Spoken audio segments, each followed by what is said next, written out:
disability. So this is going to strip coverage from people that we should be trying to help, not kick while they're in struggling circumstances. I'm curious what you saw happen in Arkansas back in, I believe it was 2018. Yeah, so Arkansas should be an omen for what happens everywhere else now that these are going to be mandatory. In only 5 months, 18,164 people lost coverage. These were people who were working. These were people who had disabilities. These were people who were caring for others. 18,000 people in only 4 months, plus tens of thousands of others who were overwhelmed by related paperwork burdens. And so that's what's going to happen everywhere. You're going to have people losing the coverage that they need to stay healthy so that they can work and otherwise live a life that all of us want and find meaningful. On top of that, you're going to have people not able to get care because the hospitals or community health clinics, particularly in rural areas, are closed. You're going to have people who can't get basic sexual and reproductive care like mammogram screenings or breast cancer screenings from Planned Parenthood because it's defunded under this law. So everybody's going to wind up sicker. Some people are going to die. I had clients in Arkansas who passed away as a long-term result of these work requirements. So it just means tragedy everywhere. Social services, like homeless service providers, food banks, they get overwhelmed as well because they're trying to help people comply.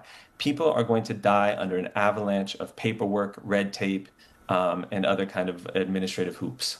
Can you explain to us the concern you have around these work requirements? Because I know each state could have different rules. What does that mean here? Yeah, there's going to be 50 systems with 50 different sets of rules that people have to try to comply with. It's going to be total chaos. So again, what happened in Arkansas, me and my team, we helped hundreds of people directly try to keep their coverage and helped thousands more through kind of community education efforts. It was a massive undertaking. And even with all of our efforts and whatever the state did to notify people, again, you had over 18,000 people lose coverage. That's what's going to happen on a broad scale here because each state now is going to decide and dictate how often you have to verify that you're working, what kind of evidence you have to furnish. These are all the very things that buried people in Arkansas under paperwork burdens. So folks lose coverage and they lose the care that they need to be able to work. For example, think of low-income people, certified nursing assistants who provide care in nursing facilities or at home, day laborers, dishwashers at restaurants, grocery store cashiers or gas station cashiers. All these folks, you need to be healthy to work. If you have arthritis that's untreated, you can't lift anybody. If you have a bad back, you can't stay on your feet on a roof doing construction or washing dishes all day. You need health in order to be able to work. And that's going to be taken away here. What would you say to someone who's concerned about losing their possible coverage?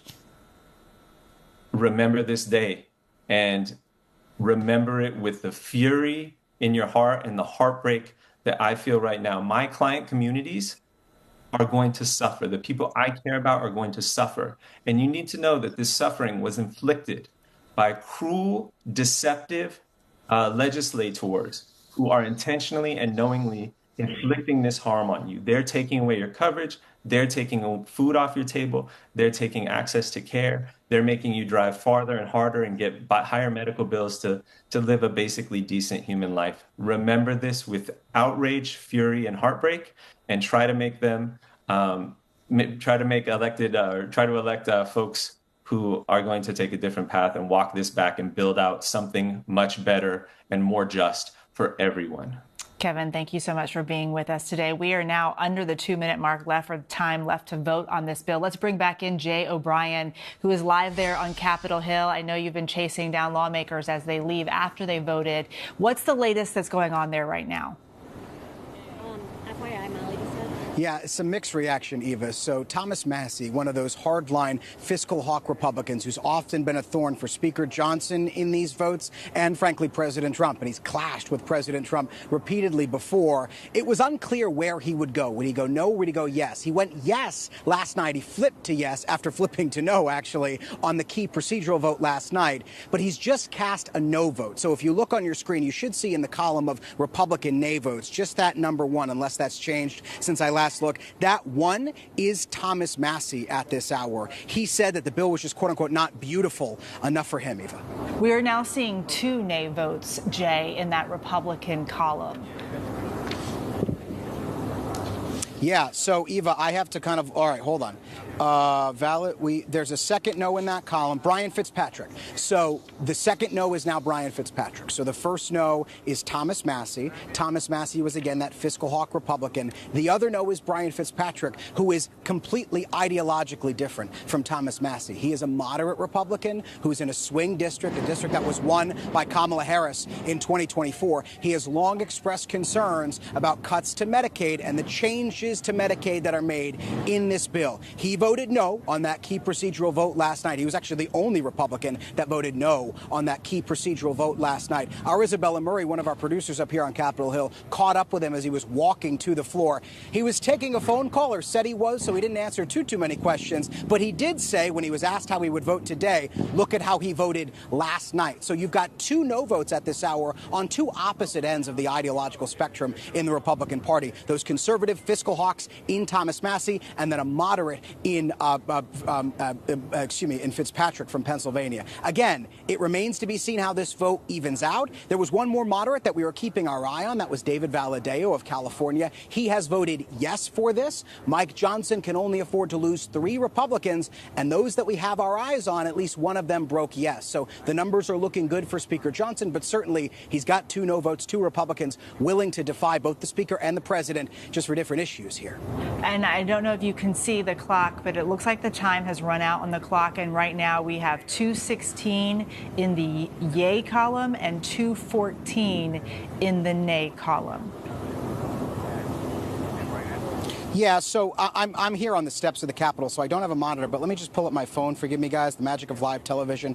So there are 2 members who have not voted. They are both Republicans. When the clock runs out, the vote doesn't necessarily gavel out. Everybody has to vote, and even then they can keep the vote open for a long time. Yesterday, they kept a vote open for hours as they worked on holdouts. They did the same thing overnight with a vote that was open nearly 6 hours. Right now, they've got 2 Republicans who are not voting. If both of those Republicans, Eva, vote no, this bill could go down. One of them is Ralph Norman, my producer in the chamber is telling me. He is one of those hardline fiscal hawk Republicans. He's been involved in negotiations with the White House. He does not like the price tag of this bill. He doesn't like the fact that this bill raises the national debt, and he has not voted yet. If he votes no and one more breaks with him, that could tank this bill for Speaker Mike Johnson. So we're going to have to keep an eye on exactly how this goes. How long exactly could we have to wait to see those 2 votes come in? I mean, they could keep this vote open for as long as they wanted to, and especially if they do have 2 holdout votes. And again, we're not yet sure if Norman is a holdout or if he just hasn't voted yet. But as this vote goes on, he gets more and more into that holdout category. But they could keep this vote open for as long as they wanted, Eva, to try to work on those holdouts. And that has often been the House Republican strategy here. If they don't have the votes, and again, they have a razor-thin majority here, Johnson can only afford to lose 3 votes. If they don't have the votes on a given piece of legislation, oftentimes what we have seen them do is hold the vote open, keep everybody in the chamber, and work on those holdouts. Sometimes they put them on the phone with the president. That's what happened last night. Last night there was a key procedural vote, what's called a rule vote. That vote, when it passed, kicked off debate on this bill, and ultimately when that debate was over is what brought us to this final passage. But in that rule vote, there were 8 or so holdouts, and there were 5 no votes. And what Republicans did was keep that vote open for roughly 6 hours while they all gathered in a room off the House floor. They put the president on the phone about 1 o'clock in the morning, according to the speaker, and they worked on deal making with those holdouts. Now, the deals that were made didn't change the text of the legislation of this bill. According to those holdouts, it just changed how the White House promised to implement this legislation. But all of that to say they could keep this vote open for a long time if they really do have holdouts and try to work on them. We're all sitting here watching as the sausage basically is being made. Jay O'Brien, if you could talk to us, this bill is particularly important to the president. He wants it to get through. Yeah, this is the president's signature legislative agenda accomplishment. This is a laundry list of campaign promises, and he has made it clear that he wants it passed by Friday. He wants it passed by July 4th. And that was the deadline that the Speaker of the House put in as well. They said to their conference, and the Senate said to Senate Republicans as well, that they wanted this bill passed in keeping with the president's promise here by July 4th. It's, again, unclear how much that was able to ignite the conference toward that vision. I've talked to House Republicans who say if the president didn't put a clock on this, they would have still been dealing with this bill in July or August or late July or August. But also, don't forget, the president has been integrally involved in whipping these holdout votes, in getting them into line. He was on the phone last night. They were shuttling back and forth between the Capitol and the White House yesterday. President Trump was in some of those meetings. Our Rachel Scott and others at the White House have reported in the fact that President Trump was doing this kind of glad handing with some of the holdouts. And Congresswoman Alexandria Ocasio-Cortez coming down the stairs here. Let's talk to her. Bill passing. I think this is one of the saddest days in modern American history. This is the largest. Withdrawal and ending of health care in American history. 17 million people in our country, 17 million Americans in our country are going to lose their Medicaid. They're going to lose their ACA insurance. Small business owners are going to have their health care costs skyrocket. And people are going to have their SNAP and WIC cut back. People are going to go hungry. People are going to get sick. On a scale unlike anything we've ever seen. And all of it is just to finance tax cuts for billionaires and the wealthiest corporations who don't even need it. I don't think I've ever seen, I don't think we have ever seen or are prepared for how catastrophic this is set to be for a lot of people. And I think it's devastating. And they're talking about this as though it's some tax cut. Even the stuff that they're talking about, taxes on tips, no tax on tips, that's only for people, that's only up to $25,000. And if you're making less than that, you're already kind of exempt from a lot of these things in the first place. So they're giving people crumbs and they're taking away the whole loaf. And it's just a genuinely really sad day for our country. What about Leader Jeffries' final message, looking ahead to 2026, 2028? Well, you know, to Leader Jeffries' message, he's right. The best thing that we can do right now is press on. And in order for us to salvage what we have and to build through, we have to chart a new course and a new path to our future. And we have to make sure that there are consequences. If you're on Medicaid, if you're on ACA, if you are on Medicare and rely on Medicaid to help with your long-term care, there has to be consequences to these votes. And we have to decide if this is just a joke or just for TV or if this is our real lives. And I hope people vote like it's our real lives. All right. So, Eva, we're going to pull out of this gaggle. And as we pull out of the gaggle, I do want to explain to you what's happening on the House floor. So, as we said, Ralph Norman, who was one of those fiscal hawk Republicans, he had not voted yet. Ian, I'm going to bring you back over here to the step. He had not voted yet. So he has still not voted by last I checked. They are keeping the vote open for, in theory, him to vote. They have the numbers right now to pass this vote. Remember when I was telling you that they had 2 no votes, or not voting rather, and if those 2 flipped to no, they would tank this because you'd have 4 Republican no votes and Johnson could only afford to lose 3. Well, one of those not voting Republicans voted yes. So now it's just really all on Ralph Norman here. Republicans have the numbers to pass this. They could afford to lose Norman's vote because that would just be 3 no votes and Johnson can afford that number. But they appear to be leaving this vote open for a moment to maybe convince Ralph Norman to vote yes. I honestly don't know what's happening there on the floor. I'm here outside, obviously, but they're keeping this vote open. Ralph Norman has not voted yet. The only 2 Republican no votes at this hour are votes that we were always kind of keeping an eye on. Thomas Massie, one of those fiscal hawk Republicans who doesn't like the price tag in this bill, doesn't like the fact that it's estimated by the Congressional Budget Office to raise the deficit by $3.4 trillion. That's about $1 trillion more than the House version of this bill was estimated to do when it passed in May, and Massie didn't vote for that one either. And then, of course, you've got Brian Fitzpatrick of Pennsylvania as well, as we were discussing earlier. Jay, I just want to interrupt you because it looks like that vote is in. It looks like that vote is in. There's no longer a person waiting to vote. We have yay 218, nay 214. Let's take a listen to the floor now. Or wish to change a vote. No.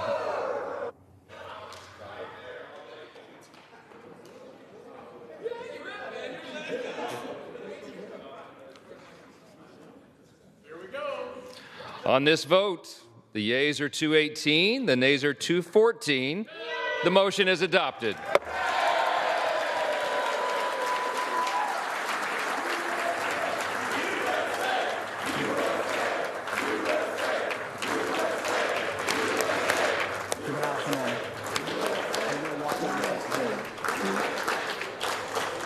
Without objection, the motion to reconsider is laid on the table.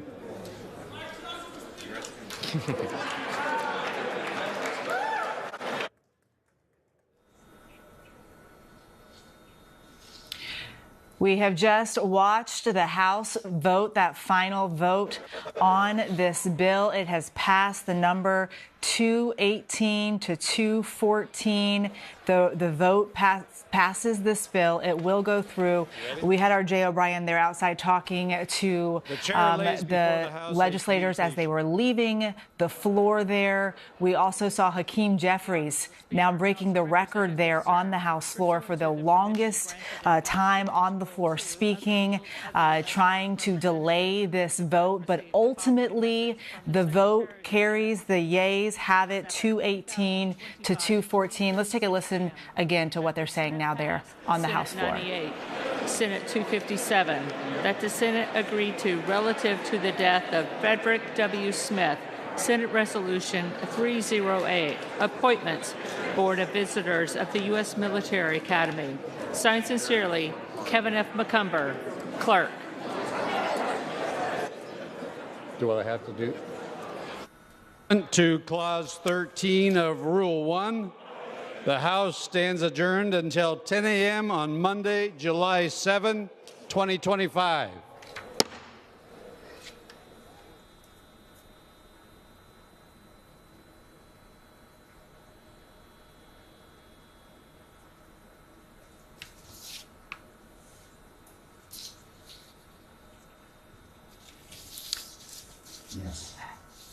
And the House there passing President Trump's signature bill, a bill that he very much cared about, this mega bill with so many things. The House of Representatives just adjourning after that vote. They'll be back on Monday after the holiday weekend. Let's take a look at what is the latest on this bill. This is an ABC News special report. Good afternoon. I'm Whit Johnson in New York. We're coming on the air because House Republicans have just delivered a major victory for President Trump, passing his mega spending bill. Final passage coming after an intense pressure campaign from the president, at times even threatening to primary holdout Republicans in both the Senate and the House. There you see Speaker Mike Johnson gaveling that win. He worked around the clock to cross this threshold here. Many of his party's holdouts flipping overnight, ultimately voting yes on the bill. Conservatives and moderates, though, raising some concerns ahead of this vote about cuts to Medicaid, which will cause an estimated 11.8 million Americans to lose their health care. Some also concerned about the price tag, expected to add $3.4 trillion to the debt. President Trump has disputed those estimates. The bill includes more spending for the president's immigration policies and roughly $4 trillion in tax cuts. The bill passing without any Democratic support. House Minority Leader Hakeem Jeffries taking to the floor for what's known as the magic minute. He ended up speaking for more than 8.5 hours, breaking a modern-day record, railing against the bill, warning it will have a devastating impact on millions of Americans. President Trump calling this one of the most consequential bills ever. Let's go to Mary Bruce, our chief White House correspondent, with more. Mary, we know this July 4th deadline was self-imposed by the president. We noted that pressure campaign. Ultimately, only 2 Republicans voted against it. So what did it take to get this over the finish line, and what does this mean for Trump's agenda?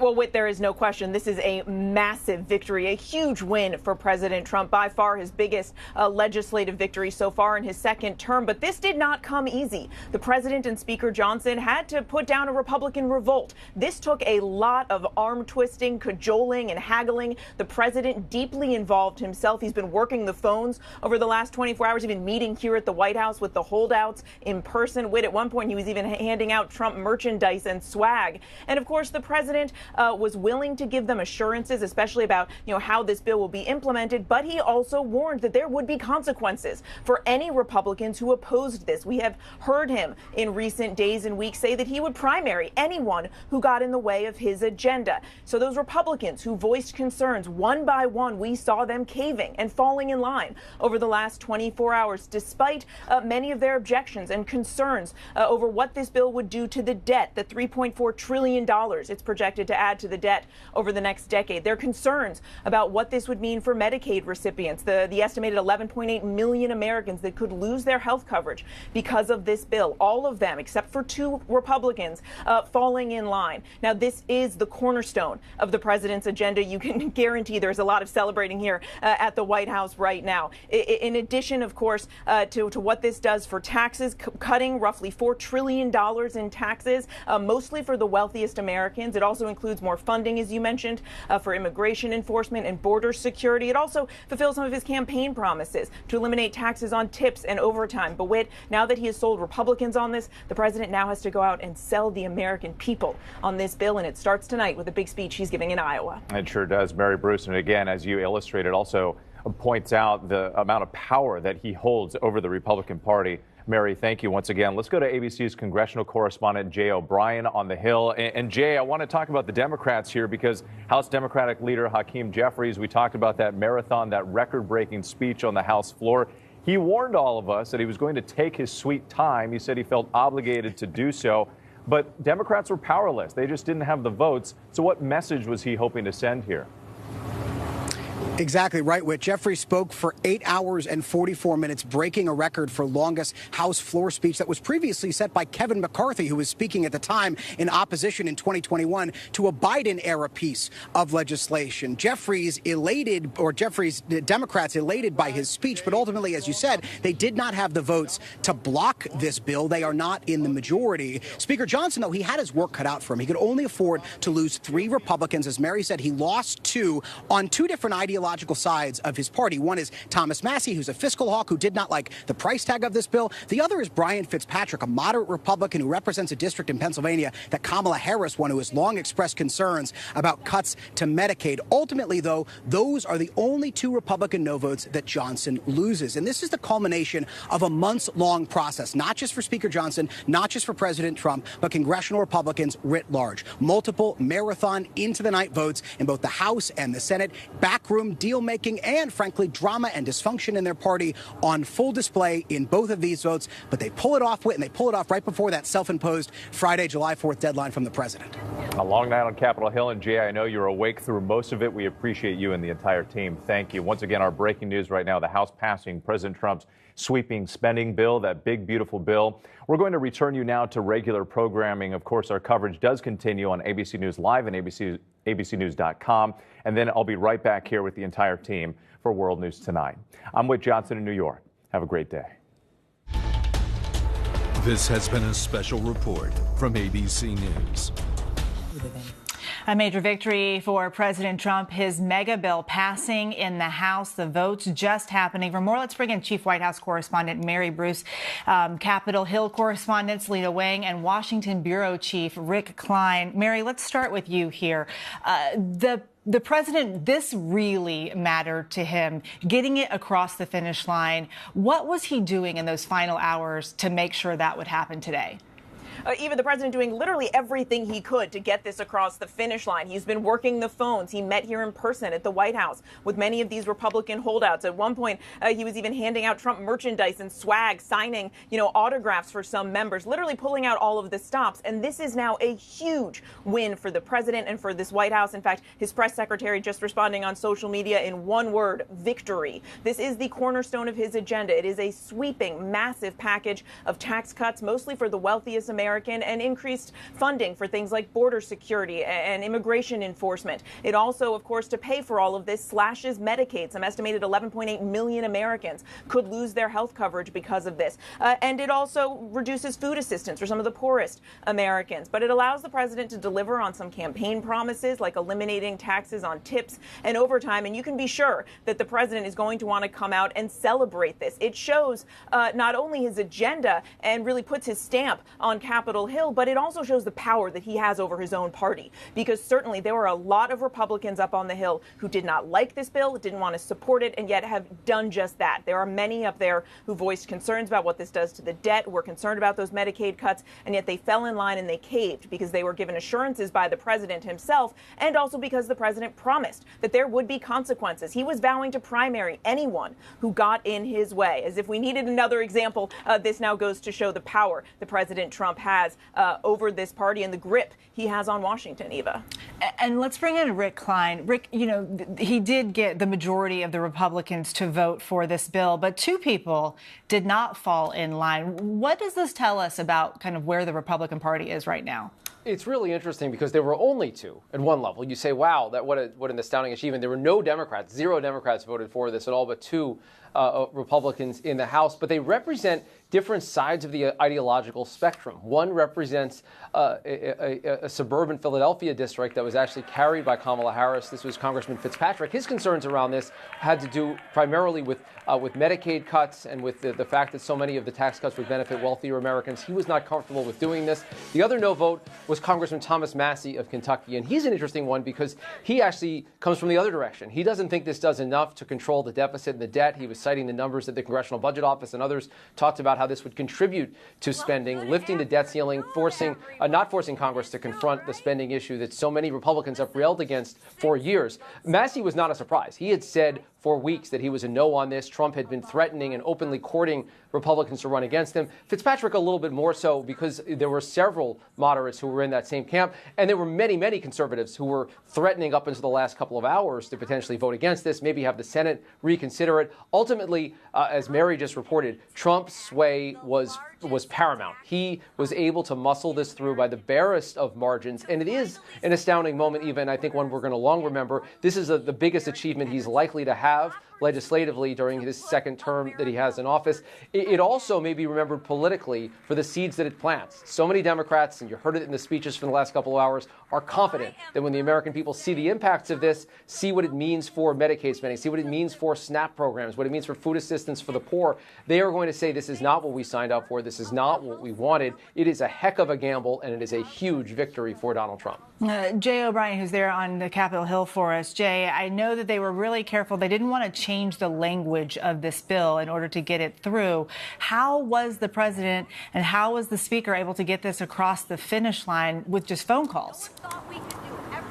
Well, ultimately, what they really do with the holdouts, the 8 or so who were holding out on that rule vote, not on this vote, but on that key procedural vote overnight, is they really gather them all in a room, just members, I'm told, no staff. And ultimately, President Trump gets on the phone. It's unclear if he got on the phone with speakerphone with the whole room or he talked to some individual holdouts. And what those holdouts will tell you is that they got concessions on how this bill will be implemented, like phasing out solar and wind tax credits that were set to be phased out in this legislation sooner than the date that the legislation provides for.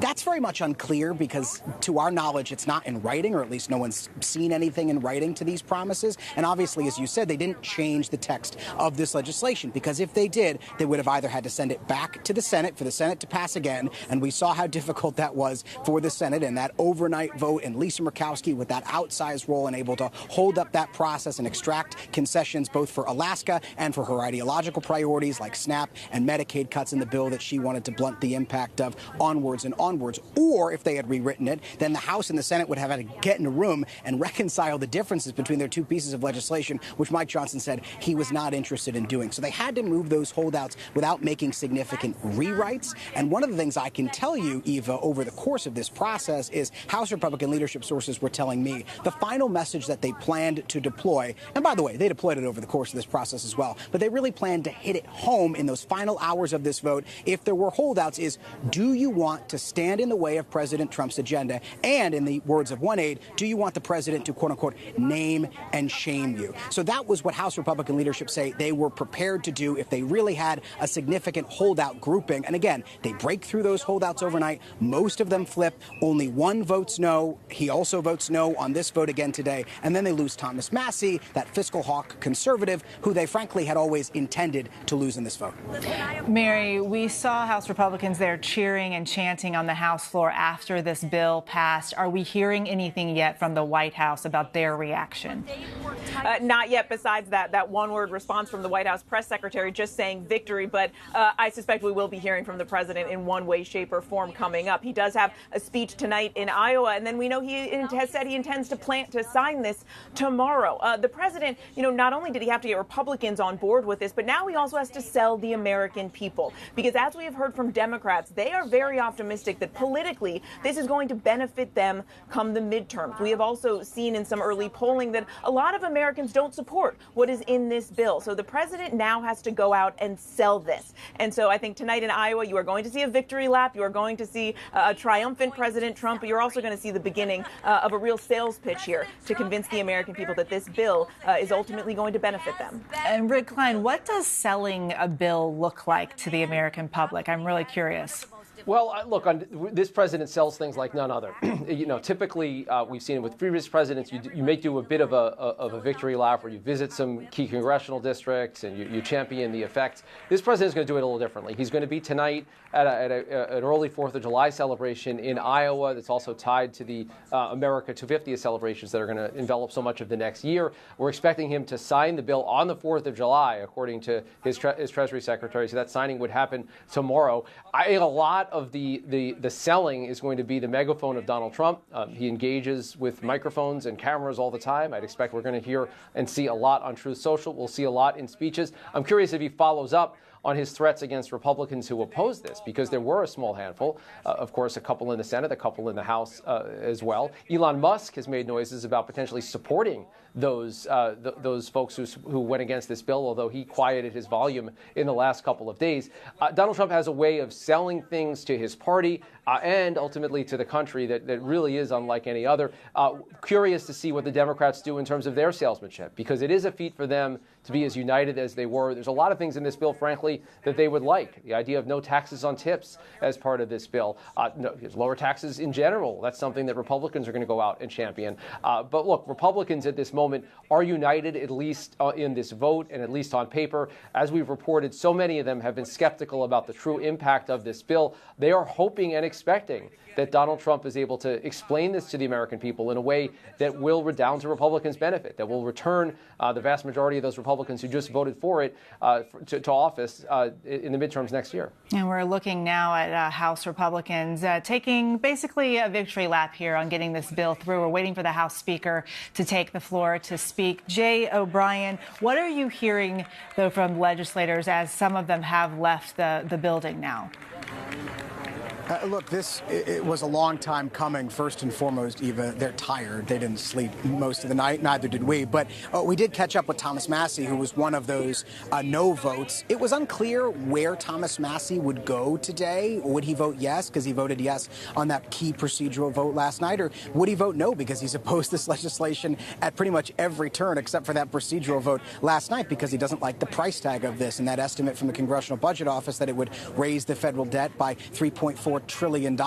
My colleague John Parkinson caught up with Thomas Massie just moments ago, and he said to him that the bill wasn't, quote unquote, beautiful enough for him. That was Thomas Massie's message here. But the big question now facing Speaker of the House Mike Johnson is, what does this say about his holdouts going forward? Because we've seen time and time again, including on this vote and other key votes, like when the House passed this bill out of their chamber the first time in May, Speaker Johnson have to huddle with his holdouts, have to sometimes drag a vote late into the night or spend hours, go into an anteroom off the House floor, get the president on the phone. This is a pretty common theme here in the House of Representatives. But I am starting to hear from some, middle-of-the-road congressional Republicans, are not part of that hardline part of the conference, who say that they are really starting to object to the fact that their colleagues have this outsized role in the conference because of the slim majority that Speaker of the House Mike Johnson has. And, by the way, they hold the vote open, as one member put it to to me, and then at the end just cave. So there is some kind of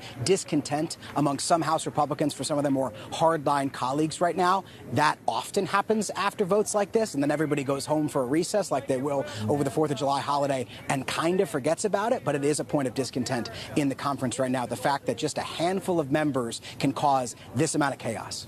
As we continue to wait for the House Speaker to take the microphone there, Mary, if you could just remind people, I mean, we're calling this the mega bill. The president at one point called it the big, beautiful bill. There's a lot of things in this bill. Explain to us what all is included here.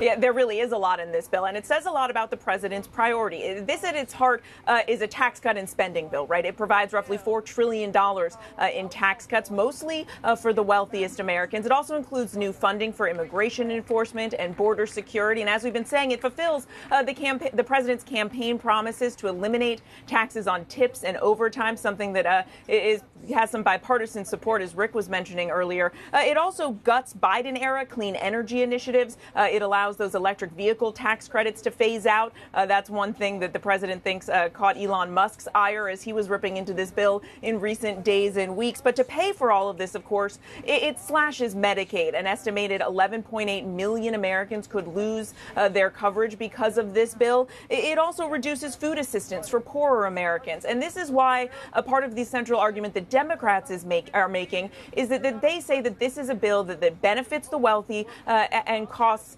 Americans most in need the most. It is why they are saying that this actually is a bill that in many ways will hurt some of President Trump's supporters, that Trump voters will pay a price for this as well. And it's why they feel that this will be a winning issue for them in the midterms. Though keep in mind, a lot of the cuts to benefits don't actually go into place until after the midterm elections. It's why the race to sell this bill is now on. And as Rick and others were saying, you do have Democrats united in a way that they aren't often united, and whether they'll be able to make the most of that as they go out and pitch what they feel are the harms of this bill to Americans, as the president gets out there and tries to pitch what he feels are the benefits of this bill. He certainly has gotten his party to fall in line behind this, even though many Republicans, we know, voiced concerns about this. A lot in the House were not happy with the changes in the Senate. Some in the Senate, even some who voted for it, were hoping that the House would go ahead and make additional changes. A lot of Republicans sort of grinning and bearing it and going ahead and supporting this. But now, they are on the record. They own this bill, and they are going to have to go out and sell it to the American people. But no question, this is the cornerstone of the president's agenda. It is likely the largest legislative victory we're going to see from him in this term, certainly the largest we've seen so far. The president wanted this. He's been touting this for weeks, and he strong-armed this through. And now I think you are likely to hear him come out at some point and make a statement, whether it's on social media or in person today, and tout what a triumphant victory this is for him. Yeah, and right now we're hearing Republicans touting the victory here. Congressman Steve Scalise from Louisiana. Let's take a listen to what he has to say. And President Trump said at every stop, if you elect me, if you give me a Republican House and a Republican Senate, these are the things I will do. It was kind of historic in a lot of ways. It should be commonplace that a presidential candidate runs on specific things and then delivers on every single thing he ran on. He said, I'm going to secure America's border. His opponents said they were going to keep the border open. He said, I'm going to actually make our country energy independent again and end the war, the attack on American energy that we've seen for 4 years, crush jobs, crush the economy, force families to pay too much for gasoline, and embolden the enemies of our nation like Russia, Iran, and others. And those days are over with this one big, beautiful bill. And President Trump said a lot of other things, but what American people knew about not only electing Donald Trump, but about keeping this House majority and about electing a Republican Senate is that they said, we're going to entrust this group of people to go and be different and to deliver on those promises. And when you look through all the historic things in this one big, beautiful bill, the wins for hard-working families, win after win after win, it's delivering on those promises. We are going to see economic growth. When Donald Trump signs this bill tomorrow on America's birthday, the independence of our nation, you will start seeing historic growth like we've never seen before. I've been proud to work on a lot of important pieces of legislation. There is not one group of people and there is not one bigger piece of legislation that will deliver more great benefits for the hardworking families who have been struggling in this country than this one big, beautiful bill. There's a reason it was hard. There's a reason that it wasn't 2 committees like Tax Cuts and Jobs Act. It was 11 committees involved. Historic. We made great historic reforms in education policy. First ever repeal of a Second Amendment tax in the history of our country. A constitutional right being taxed, gone in this bill. You've heard about a lot of the other provisions. One of the things you didn't hear about is school choice. Federal school choice for the first time ever. So low-income families will have an opportunity to get their kids out of failing schools. Every Democrat voted against all of those things. And they're going to have to explain that. Once the lies and the hot air and the long-winded speeches are over, people are going to go, I'm better off today now that this bill's signed into law and all the things you said didn't happen. But the great things that Donald Trump... Let's check in now with Jay O'Brien. He's there with the chair of the House Freedom Caucus, Andy Harris. Let's take a listen.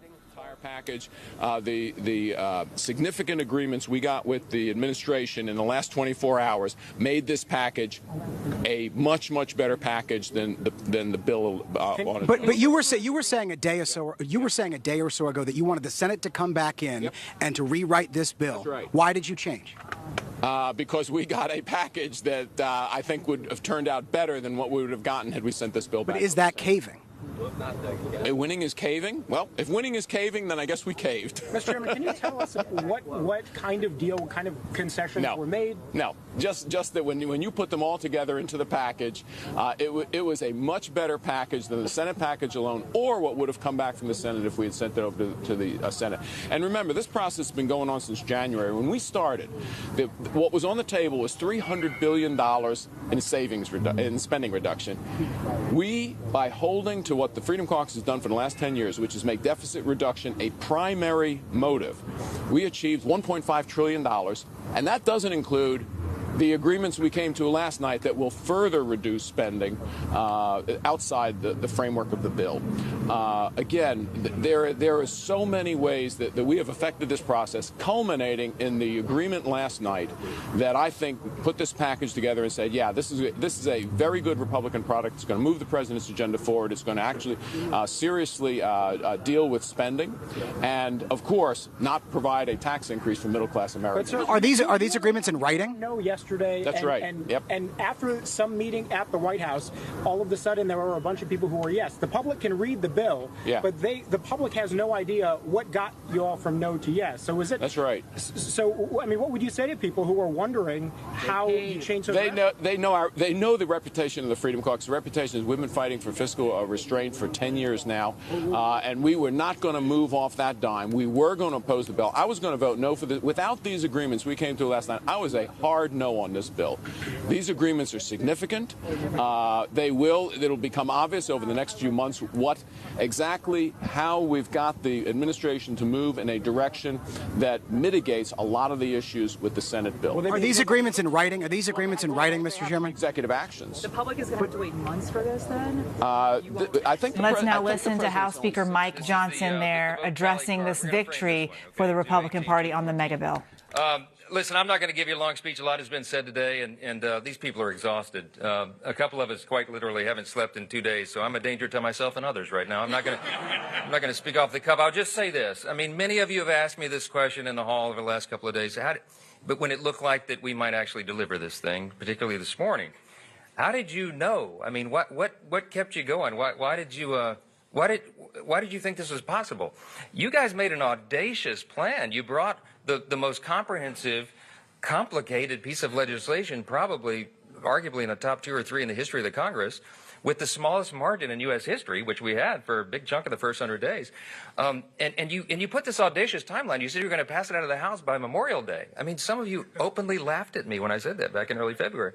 And then we said we would get it done by July 4th. We beat Memorial Day by 4 days, and we got this one done a day early. I just want to point out, okay?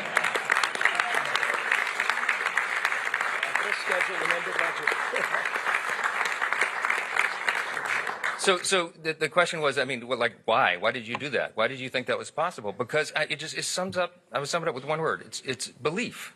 Okay. we had a vision for what we wanted to do as a group. We believed in the election cycle last fall that we were going to be given this great blessing of unified government, that we would have the White House and the Senate and the House aligned, an alignment, unified government. And we did not want to waste that opportunity because we understand the history that comes along with it, the opportunity that we can do for the country, and we believe that we would have that chance. And then I believe in the people that are standing here behind me. I believe in this group, every single one of them individually. Some of them are more fun to deal with than others, you know. I mean that with the greatest level of respect. I love every single one of my colleagues.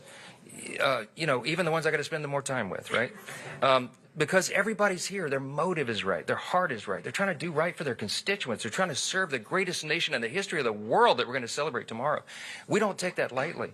I know their hearts, and I know what their skill sets are, and I know what they bring to the table. And I get up every day excited because I know that each of them are going to bring that to the table, and they're going to serve their constituents. You could not have a greater group of public servants than the people standing in this room right here.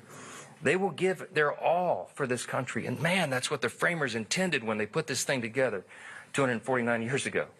This is what it was about. So I believed in this vision. I believed in the group. I believe in America.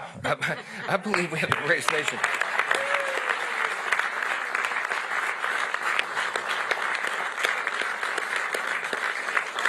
I'm going to say this very simply, and everybody here would articulate it in their own way. We had a tough 4 years before this last election cycle. America we were in deep trouble. And we knew that if we won, and we believed we would, and we knew that if we got unified government, we'd have to quite literally fix every area of public policy. Everything was an absolute disaster under the Biden-Harris radical, woke, progressive Democrat regime. And we took the best effort that we could in one big, beautiful bill to fix as much of it as we could. And I am so grateful to God that we got that done as we did. Because of the dedication, yeah.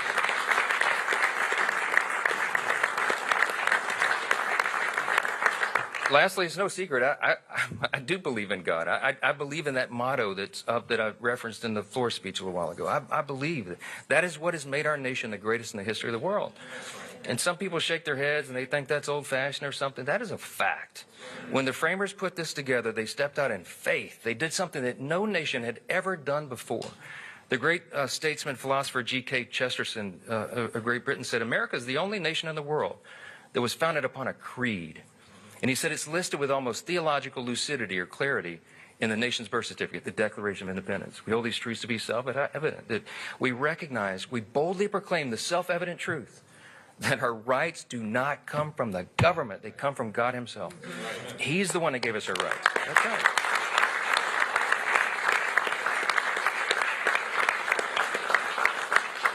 Abraham Lincoln said in the Gettysburg Address, we are dedicated to this proposition, to one nation, under God.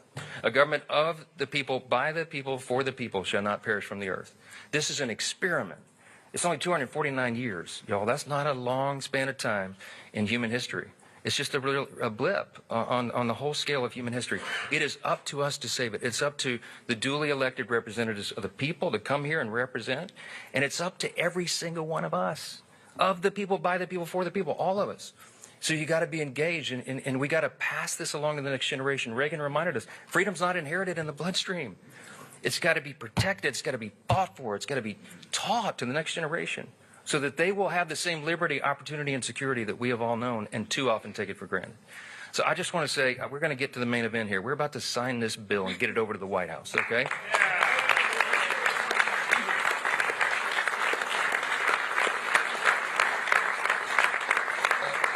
Some of these men and women have got to go catch flights and stuff. So we're going to sign this real quick, and I'll take a few questions. But I just want to say this: do not take for granted what we have been given, this grand experiment in self-governance. We can preserve it, but we got to do it all together. God bless you. Thanks for being here. Appreciate it.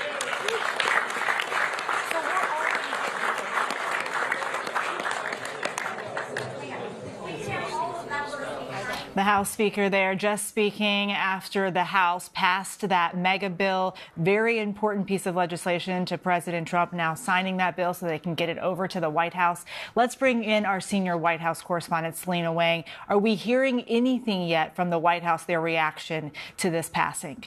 Well, you have the press secretary posting victory because this is a huge win for President Trump. I mean, this could be the most consequential piece of legislation that President Trump signs for the rest of his term. And he will be taking a victory lap later today. He's going to Iowa, and that is going to be part of the process of selling this bill to the American public. It took a lot of backroom negotiations. It took a lot of arm twisting to get House Republicans to this point with those razor-thin majorities. You heard Speaker Johnson talking about just how they were able to accomplish this on such an expedited timeline. And this is full of Trump's campaign promises. The White House believes that in the passage of this bill, the president is fulfilling what the American people voted for. It includes extending President Trump's 2017 tax cuts. These are tax cuts primarily for the wealthiest Americans. It also includes ending taxes on tips and overtime, something that President Trump had campaigned on. But it also includes steep cuts to food assistance and Medicaid. We're talking about estimates that more than 11 million Americans could lose their health care coverage in the next decade. It also adds an estimated trillions of dollars to the federal deficit. So concerns there from GOP holdouts, but ultimately they caved to pressure from President Trump and Speaker Johnson. Selena Wang, thank you so much for being with us. And for more now, let's bring in Democratic Congressman Greg Stanton of Arizona. Congressman, thank you so much for being with us. I know you voted against this bill as well as every other Democrat, and there were 2 Republicans who also voted against it. Before you voted, you posted on social media that you'd heard from countless constituents who rely on Medicaid. What do you say to them now that the bill has passed? Well, we're going to fight like heck to undo this. Look, the more the American people learn about this bill, the less they like it. You see poll after poll that show that this bill is significantly underwater, and it's for a very simple reason. The American people do not want to rip away health care from themselves, their family members, their neighbors, their coworkers. The Republican Party tried that back in 2018 with the repeal and replace rhetoric as it relates to the Affordable Care Act, and they got walloped in the 2018 elections. Oh, by the way, that was the election right after the original Trump tax plan went into place. So the American people, they've been there before. They don't like it, and they're not going to like it again in this upcoming election. I think the American people are going to speak loud and clear in the upcoming elections. Earlier on ABC News Live here, our Diane Macedo interviewed House Republican Conference Chair Lisa McClain about this bill. Here's some of what she had to say about it. Right? We want to make sure we get rid of waste, fraud, and abuse, dual enrollment. We want to make sure that we can get illegals off Medicare, Medicaid so that it goes to the people who need it most. And we want to make sure that we give able-bodied people the ability to work, to make sure that Medicaid is there for the people who need it most. And that's exactly what we're doing. So unlike the Democrats who have to fearmonger because they have no plan, no vision, and no leader, don't let the facts get in the way of a good story. Congressman, your reaction to her take on this? Well, that's wishful thinking on her part. The reality is that this bill cuts $1 trillion out of Medicaid. And so for Congresswoman McClain, I just say the math ain't mathin' on that. Let me give you a perfect example. In Arizona, we do have work requirements already. And our governor just came out and said the state will not be able to replace this lost revenue, which means significantly less health care for the people of Arizona, and major health institutions, particularly rural hospitals, will inevitably have to close because of the cuts made under this bill. So they can use that rhetoric if they want, but the truth is going to come to the surface very soon that at $1 trillion in cuts, you are ripping away health care from American families. You are hurting rural hospitals. And when you lose a rural hospital, you don't just lose it for the Medicaid patients for that hospital, you lose it for the entire community. And virtually all of those rural hospitals are in Republican districts. The American people are really smart. The last time the Republicans tried to do this, they got walloped in the 2018 elections. They're doing it again, and the American people know exactly what they're trying to do, and they will be punished. The Republicans are going to be punished in the upcoming elections. I'm curious, though, because you talk about the midterm elections that are coming up. It appears that a lot of these things are not going to go into place until after the midterms. So as a Democrat, how do you guys capitalize on that before the American public has really seen what this looks like? Well, the American people are very smart, so they know exactly what the Republicans are trying to do with this bill. But unfortunately, you're right, they did engage in some trickery with regard to the timing. They give away these massive tax cuts to the wealthiest Americans and the largest corporations immediately, and then try to hide the impact of the inevitable ripping away of health care from the American people until after the election. Guess what that does? That balloons the deficit. We know that they had to do a $5 trillion increase in the American debt limit as a result of this bill.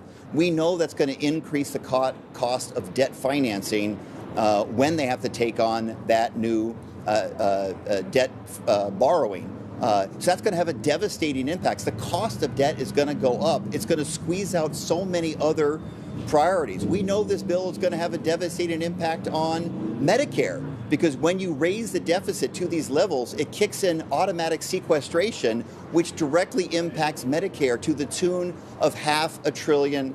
There's going to be cascading impact, negative impact after negative impact. So whether they try to hide it through budget trickery and do it right after the 26 elections, they are underestimating the intelligence of the American people, the American voters. They're going to be punished in this election just like they were in 2018. Are you at all concerned, though, that the voters are going to look at everyone who's currently there and go, why aren't you doing more to get things done for me?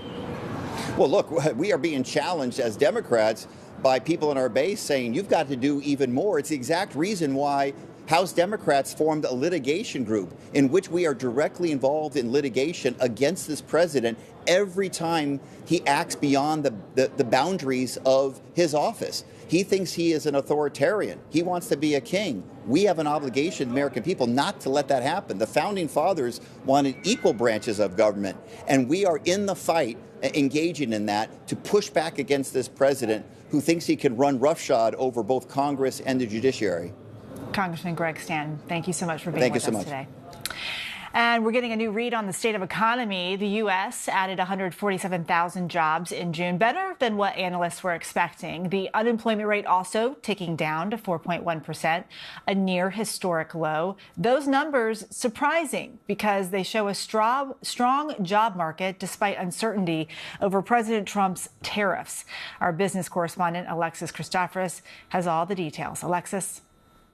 Eva, the job market remains surprisingly resilient, defying expectations for a slowdown in the job market. A lot of economists were expecting that companies would tighten their belts and not expand their payrolls. But instead, we saw just the opposite. You know, there's all this uncertainty around trade policy and immigration policy, but we continue to add jobs at a faster clip than expected for the fourth month in a row. So here we had 147,000 jobs added, more than the 110,000 Wall Street was looking for. The unemployment rate dipped a bit to 4.1%. And it's important to also highlight here that the previous 2 months, so April and May, those job numbers were revised higher. So actually 16,000 more jobs were added in those months than previously expected. Where were the jobs added? Well, government, surprisingly. We saw 73,000 jobs added for local and state governments, especially in the area of education.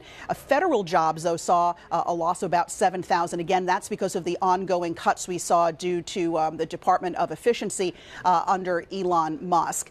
What does all of this mean for the Federal Reserve and its upcoming meeting on interest rates? Economists are saying this stronger than expected report basically buys the Fed time to continue with its wait and see approach, waiting to see what White House policies will mean for the overall economy. And most economists say this strong jobs report eliminates any chance of an interest rate cut at that Fed meeting later this month. Eva? Alexis Christoforous, thank you so much. Well, the 4th of July holiday weekend is fast approaching, and experts predict that millions will travel ahead of the holiday. FlightAware is reporting around 68 flight cancellations right now, but travelers aren't just flying. Millions are also expected to hit the roads. Let's break it all down with transportation reporter Sam Sweeney and our Jacqueline Lee, who is in Los Angeles. Sam, let's start with you. 68, that sounds pretty good. How's traveling going so far?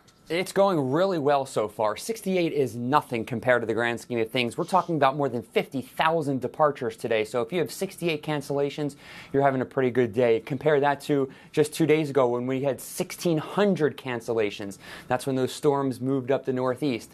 There could be some weather in the New York City, Boston area later today that impacts flights. The FAA warning of possible ground stops or ground delays. And that could have an impact, but it doesn't really mean a mass meltdown. But we certainly could see some more cancellations tick up through the night. But so far, so good. Yeah, that's good news. Jacqueline, most of us drive for this holiday weekend. What should drivers know before they hit the roads? You know, I would personally want to drive because I feel like you can kind of choose your own adventure when it comes to that, whereas when it comes to flights, you really can't. You're kind of stuck. But when it comes to hitting the roads, you want to get out of your house before noon because of just how busy it is. AAA is saying that more than 61 million people are going to be doing those long road trips, and it would be really awful if you ran into car trouble midway through the trip, guys. I mean, so that's why AAA says get that routine car maintenance ahead of time. Check your gas tank, check your tires. Last year's July 4th, they had nearly 700,000 emergency roadside assistance calls, and they said it was issues like dead batteries, flat tires, and even people locking themselves out of their car. So if you can try to plan ahead of time, definitely do that, but also have that contingency plan in case you are stuck on the side of the road. Eva. I have also locked myself out of my car before. Not pleasant. Jacqueline, Sam, thank you so much for being with us. Coming up, the next steps in the Sean Diddy Combs saga. With his trial over, what's next? We'll have that after the break.